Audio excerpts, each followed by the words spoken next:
अस्सलामुअलैकुम एवरीवन, तमाम सुनने और देखने वालों को मेरा सलाम and I welcome all of you on my channel. I hope you are all fine and safe at your home.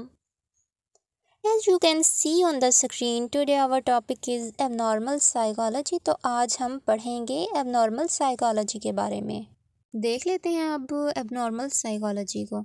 Abnormal psychology की वो ब्रांच है जिसमें हम डिफरेंट टाइप्स के साइकोलॉजिकल डिसऑर्डर्स, उनकी टाइप्स, काजेज़ और साथ ही साथ ट्रीटमेंट से रिलेटेड जितने भी फैक्टर्स होते हैं उनके बारे में स्टडी करते हैं।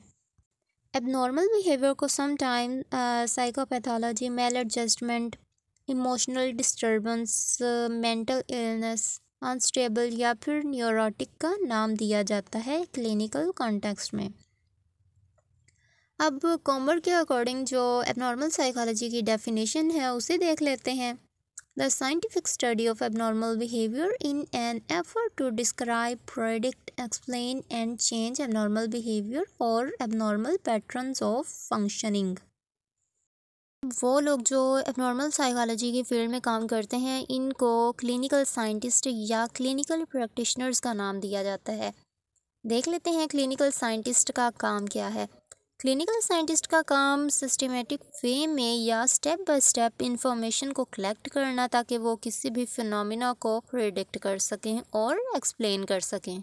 इस तरह से जो नॉलेज क्लिनिकल साइंटिस्ट हासिल करते हैं इनको क्लिनिकल प्रैक्टिशनर्स यूज़ करते हैं और क्लिनिकल प्रैक्टिशनर्स का काम डिटेक्ट करना, असेस करना और एबनॉर्मल फंक्शनिंग या बिहेवियर को ट्रीट करना होता है।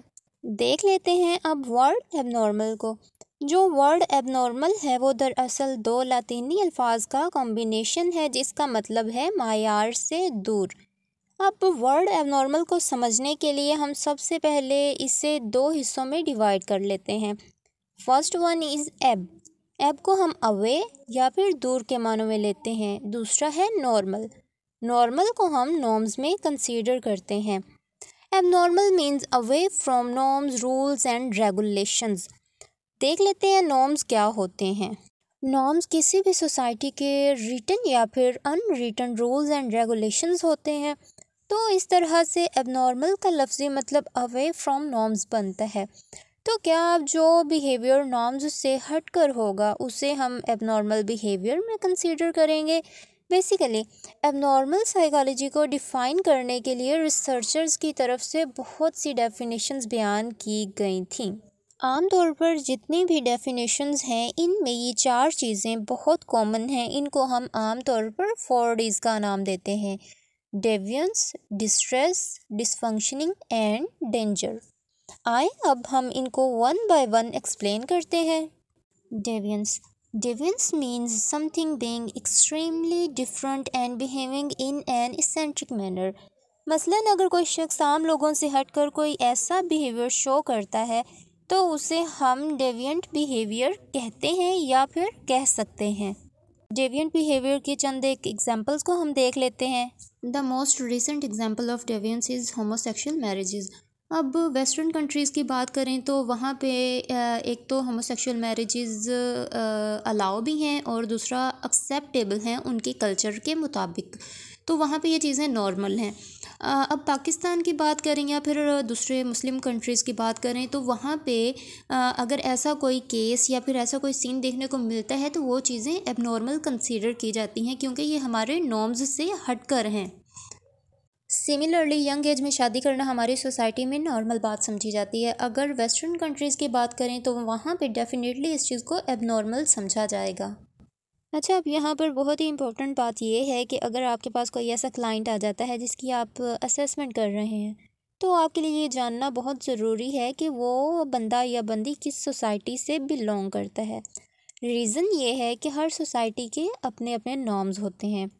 अब क्या जो वो डेविएंट बिहेवियर इख्तियार किए हुए है मे बी वो आपकी सोसाइटी में तो एक्सेप्टेबल हो लेकिन उसकी सोसाइटी में अनएक्सेप्टेबल हो। जैसे अब हमने पीछे एग्जांपल्स देखी थी, एक तो होमोसेक्सुअल मैरिजेस और दूसरा यंग एज में जो शादी का कॉन्सेप्ट था।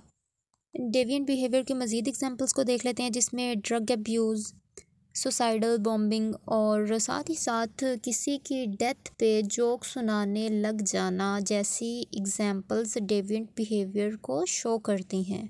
बात करते हैं डिस्ट्रेस की। डिस्ट्रेस दरअसल तब होता है जब एक इंडिविजुअल या फिर एक पर्सन एक्सट्रीमली अपसेट बिहेवियर को शो करता है। डिस्ट्रेस बेसिकली अनप्लेजेंट या फिर अनकंफर्टेबल फीलिंग्स को कहा जाता है। जब भी कोई पर्सन डेविएंट बिहेवियर को शो कर रहा होता है तो मोस्ट प्रोबेबली इसको डिस्ट्रेस भी फील हो रहा होता है। अब जो डेविएंट बिहेवियर है या फिर एबनॉर्मल बिहेवियर, वो ऐसा बिहेवियर होता है जो किसी भी टाइप के डिस्ट्रेस को वर्थ देता है, लाइक एंजाइटी, डिप्रेशन, इंसोम्निया। देखें, जब एक पर्सन अपसेट होता है किसी भी बात या फिर सिचुएशन को लेकर और उससे वो प्रॉब्लम या फिर सिचुएशन सॉर्ट आउट नहीं हो रही होती, तो जो उसके अंदर एक स्ट्रेस का लेवल होता है वो इंक्रीज़ हो जाता है और फिर जो उसकी बंदे की पर्सनैलिटी है वो उसी टाइप की बनना स्टार्ट हो जाती है। इसी तरह अगर किसी पर्सन के अंदर डिस्ट्रेस बहुत लंबे अरसे से देखने को मिलता है तो वो पर्सन एबनॉर्मल बिहेवियर को शो करने लग जाता है। आ जाते हैं अब थर्ड डी की तरफ, जो है dysfunctioning. Dysfunctioning means cognitive, emotional and behavioural breakdown. जब किसी पर्सन के अंदर सोचने समझने की सलाहियत बाकी ना बचे तो जाहिर सी बात है कि उसके इमोशंस भी डिस्टर्ब हो जाएंगे। जब इंसान एक बात समझ नहीं पाता कि वो सिचुएशन के साथ कैसे टैकल करे तो वो इमोशनली भी डिस्टर्ब होगा।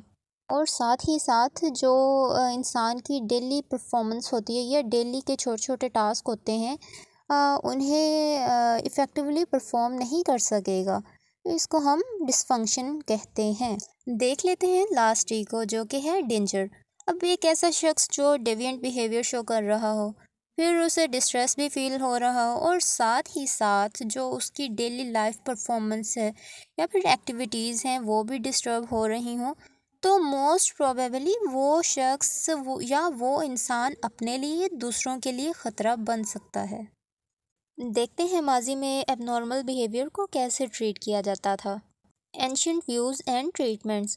जो एंशियंट सोसाइटीज़ थी उनका एबनॉर्मल बिहेवियर के बारे में एक कॉन्सेप्ट था कि ये जो एबनॉर्मल बिहेवियर होता है वो जिन्नों भूतों का किया कराया होता है और ये कॉन्सेप्ट तकरीबन स्टोन एज के ज़माने से चला आ रहा है। और इस ज़माने में एबनॉर्मल बिहेवियर का जो इलाज था वो ट्रेफिनेशन के थ्रू किया जाता था। ट्रेफिनेशन एक ऐसी टेक्निक थी जिसमें एक लोहे की सुलाख को खोपड़ी से डालकर गर्दन से निकाला जाता था, जिसकी वजह से जो पर्सन एबनॉर्मल बिहेवियर शो कर रहा होता था उससे बहुत ज़्यादा तकलीफ़ का सामना करना पड़ता था, जिस वजह से वो चीखता चिल्लाता। लेकिन जो एंशियंट सोसाइटीज़ थीं वो चीखते चिल्लाते बंदे को जंगलों में फेंक देती थीं ताकि वो बदरूह किसी दूसरे में ना चली जाए। रोमन और ग्रीक पीरियड में मुख्तलिफ फ़िलासफ़र्स ने अपने अपने नज़रियात पेश किए थे एबनॉर्मल बिहेवियर के हवाले से। अब जो हिप्पोक्रेट्स थे उनका ये कहना था या मानना था जो बीमारी है उसकी असल वजह तो कुदरती है।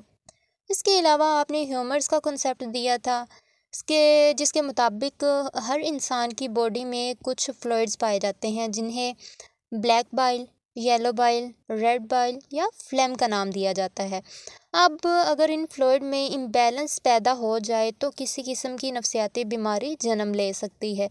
इसके अलावा जो हिप्पोक्रेट्स थे उनका ये मानना भी था कि अगर इन फ्लूइड्स को बैलेंस कर लिया जाए तो हम किसी तरीके से साइकोलॉजिकल इलनेस को ट्रीट कर सकते हैं।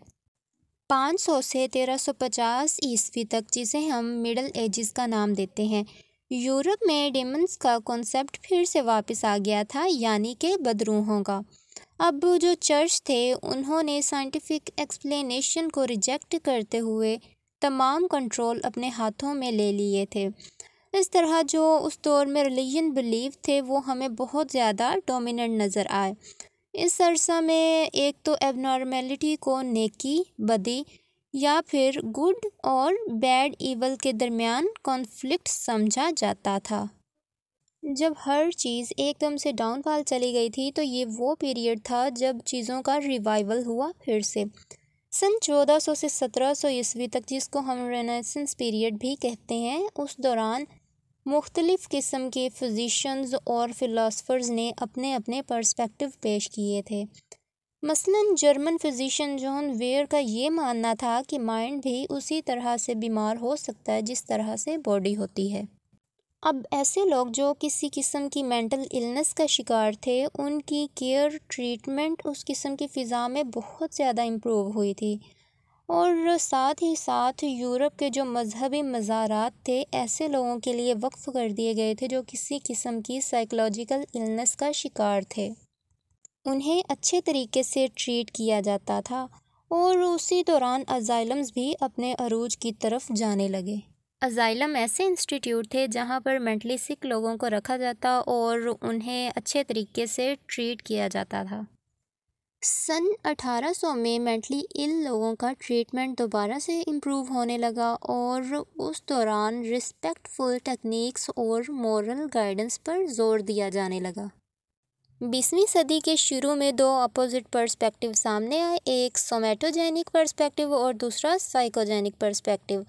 जो सोमैटोजेनिक पर्सपेक्टिव के मानने वाले थे, उनका ये बिलीव था कि जो एबनॉर्मल बिहेवियर की वजह है वो फिज़िकली होती है, और साइकोजेनिक पर्सपेक्टिव के मानने वालों का बिलीव ये था एबनॉर्मल बिहेवियर की वजह साइकोलॉजिकली होती है। 20वीं सदी में अब जो साइकोजेनिक पर्सपेक्टिव था वो बहुत ज़्यादा पॉपुलर हुआ, जिसकी वजह सिगमंड फ्रॉइड की थ्योरी साइको एनालिसिस थी। और जो सिगमंड फ्रॉइड के फॉलोअर्स थे, ऐसे लोगों को ट्रीटमेंट दिया करते थे जिनको लॉन्ग टर्म हॉस्पिटलाइजेशन की ज़रूरत नहीं हुआ करती थी, या फिर आप ऐसे समझ लें लाइक ये लोग आउट पेशेंट थेरेपी दिया करते थे। पिछले 50 सालों में एबनॉर्मल फंक्शनिंग को समझने और ट्रीट करने के लिए बहुत सी मेजर तब्दीलियां आईं। 1950 में रिसर्चर्स ने साइकोट्रोपिक मेडिकेशंस को डिस्कवर किया। साइकोट्रोपिक मेडिकेशंस दरअसल वो ड्रग्स या मेडिसिन्स होती हैं जो मेनली ब्रेन को इफ़ेक्ट करती हैं। अब इन मेडिसिन्स की वजह से जो एबनॉर्मेलिटी के सिम्टम्स होते हैं वो कम हो जाते हैं या फिर ख़त्म। साइकोट्रोपिक मेडिकेशंस 3 तरह की होती हैं, जिनमें एंटी साइकोटिक, एंटी डिप्रेसेंट और एंटी एंजाइटी ड्रग्स शामिल हैं। साइकोट्रोपिक मेडिकेशन की डिस्कवरी के साथ ही लॉन्ग टर्म हॉस्पिटलाइजेशन काफ़ी हद तक कम हो गई और जो आउट पेशेंट केयर थी वो ज़्यादा पॉपुलर हुई। मौजूदा वक्त में हमारे पास डिफरेंट नज़रियात मौजूद हैं जिनकी वजह से हम एबनॉर्मल बिहेवियर को ईज़िली समझ सकते हैं। तो आज का लेक्चर हम करते हैं यहीं पे स्टॉप। अल्लाह हाफिज़।